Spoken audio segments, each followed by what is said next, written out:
What's up, guys, and welcome to my channel. It has been a minute, but we are back. I hope that you all are staying blessed, tackling your goals, facing your fears, and unlocking your better selves. Let's get into today's video. Before we get into today's video, I want to ask you guys to make sure you like, share, and subscribe. Help this channel grow, support a fellow YouTuber, help me gain some vibrations. If you like my content, please make sure you like, share, and subscribe. So it has been a year since I posted my first video on YouTube about how I quit my career, how I left it behind, and all the issues that I was having. And since posting that video, I have received an outpouring of love and support and people connecting with me and sharing their stories. Never in a million years did I think this video would have connected with so many people. I did know that there is power in storytelling.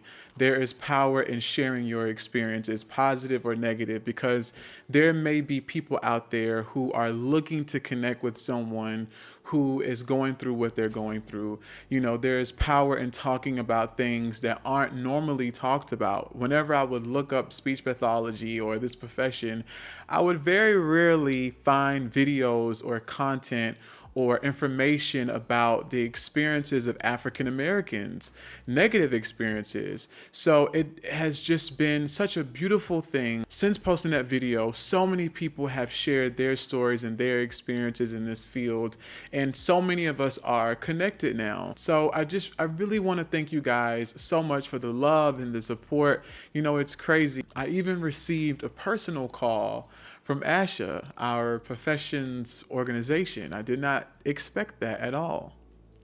So in this video, I just want to give you guys a quick update on what I'm up to now. Did I go back to speech therapy? And is speech pathology as a profession worth it for people who are considering getting into it? And if you are feeling burnt out or just tired of the profession, should you leave? Since I posted the video about quitting my career, things have been going very well. If you have watched my other videos, I am working with an entertainment lawyer that is still going very well, even though he is really working me, but it's great because I get to work in the industry that I want to be in. I'm still working on my acting career. I swear your boy is going to be accepting his Oscar speech one day. Fingers crossed. You know, it's a very tough industry, but it's so worth it because I get to do the things that I love. I did a few things. I'm waiting for them to come out, so stay tuned. And ultimately, I think quitting my career was the best decision that I could have ever made. For whatever reason, I kept having negative experiences in every job, in every setting that I was in for the 7-8 years. And if you watched the first video, you know I tried everything, some things that I didn't even talk about. And I just felt exhausted. And to be honest, if I'm really honest, when I graduated and started my first job, I remember my first day like it was yesterday. I went home and I called my classmate. We had graduated at the same time and were starting our jobs at the same time. And I was like, girl, what you think? I don't know if this profession is for me. Because I wasn't feeling it. I was not feeling it. So from there, I tried different things. I tried working in different settings and just found myself getting bored and tired of the negativity, the racism, the discrimination, and all of the negative things that came along with my experience. And ultimately, I think that God was pushing me in another direction. I knew that there were other things that I wanted to do. I knew that I had other passions and other gifts.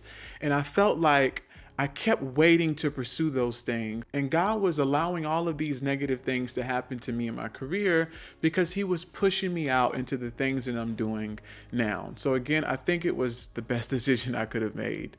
You know, sometimes when you have a gut feeling, when your intuition is telling you, listen, it's time to go. It's time to do something else. It's time to transition. The more you ignore that, the more things will start to go awry, I think. And speaking of best decision, I want to address something. I felt this way when I was getting ready to quit my career, and I also saw a lot of comments from people saying the same thing. I've seen this comment so many times. Don't let them win. Stick with it. Stay with it. Don't let them win. You better fight.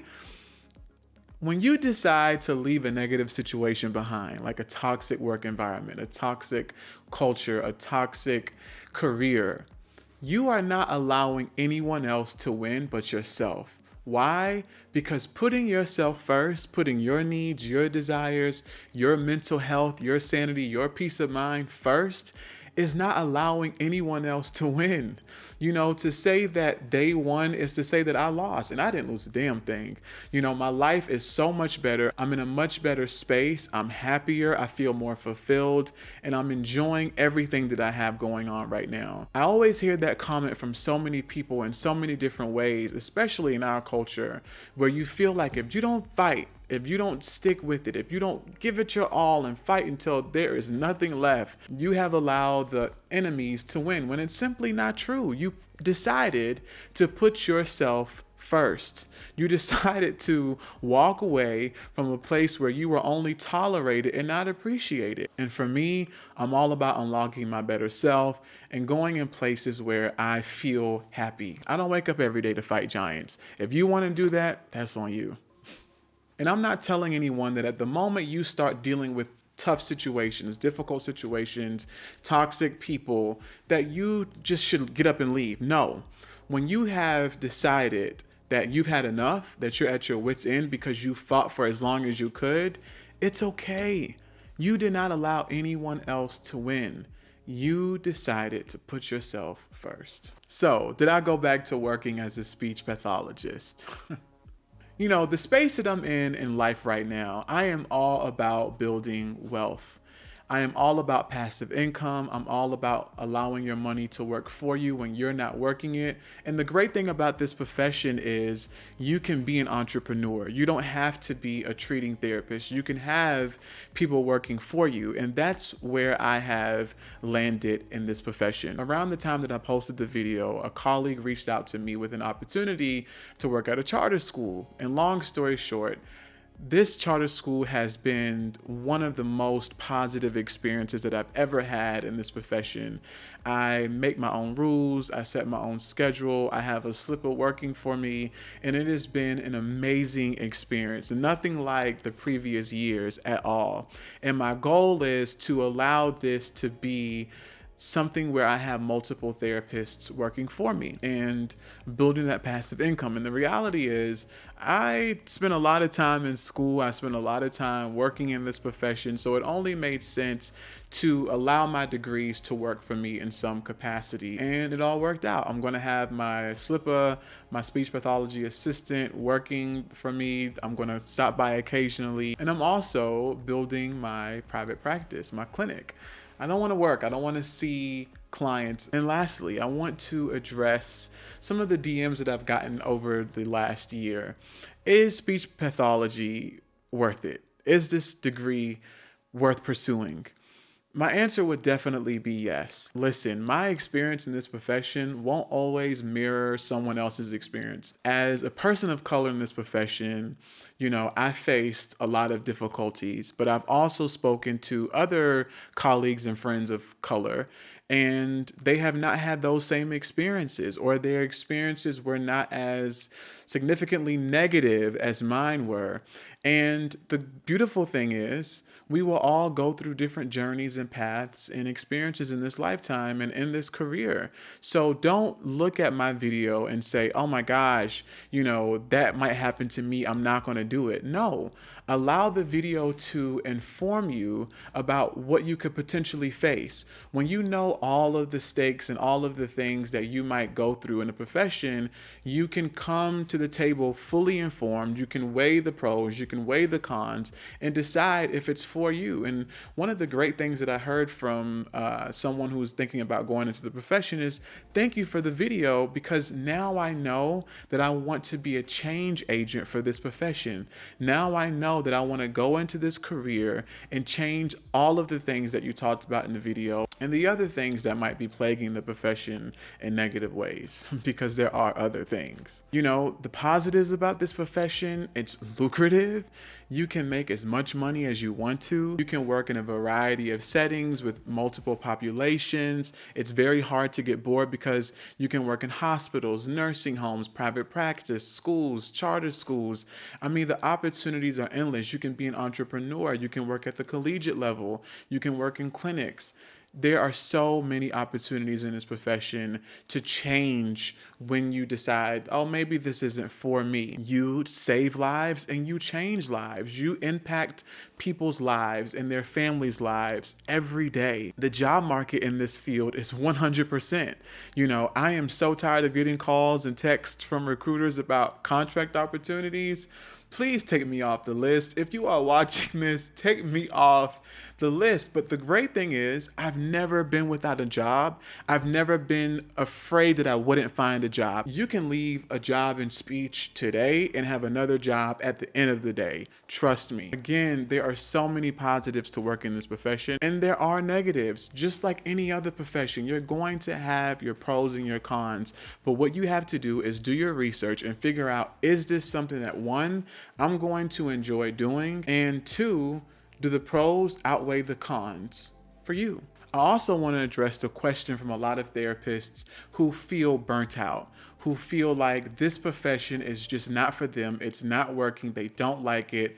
They're not feeling it. What do I do? The answer to that question is figure out a way to segue into something different within the profession if you haven't tried that already. When I was reading the book, The Quarter Life Breakthrough, he talked about the importance of not necessarily leaving your career behind, but finding the thing in your career that's going to make you happy. For me, it was managing a caseload at a charter school with a slipper and early intervention, and maybe occasionally going to a nursing home or a hospital and doing a couple hours here and there. That is what worked for me. But one, I needed to give myself a break because I was losing my mind in this profession. I took some time away. I came back. I was rejuvenated. I was refreshed. And I said, you know what? I'm going to get this speech money. I'm going to be an entrepreneur and I'm going to get some passive income for myself. And it takes some building in the beginning, but eventually I have someone else working for me. So find the thing that works for you. And if you feel like you've tried everything, you already know the answer. Figure something else out. And in my next video, I'm going to talk about what to do if you just feel like you need to leave your career behind, you're burnt out, you're tired of it, it's not for you. The best ways that you can go about doing that and create your best life and create the life that you really want to live. I know this whole culture of the great resignation and quiet quitting is alive and well, but you better make sure you plan and know what you're doing because your bills will quietly sneak up on you if you don't plan accordingly. It's all about taking a leap of faith, but we'll leave it at that for now. All right, guys, thank you so much for watching my video. Again, make sure you like, share, and subscribe and help your boy gain some vibrations with this channel. I really appreciate you guys for the love, the support, the comments. If I can't get to every single comment, I'm so sorry. I try, but I really, really, really appreciate you guys. All right, and make sure you are tackling your goals, facing your fears, and unlocking your better selves one day at a time. All right, bye, guys.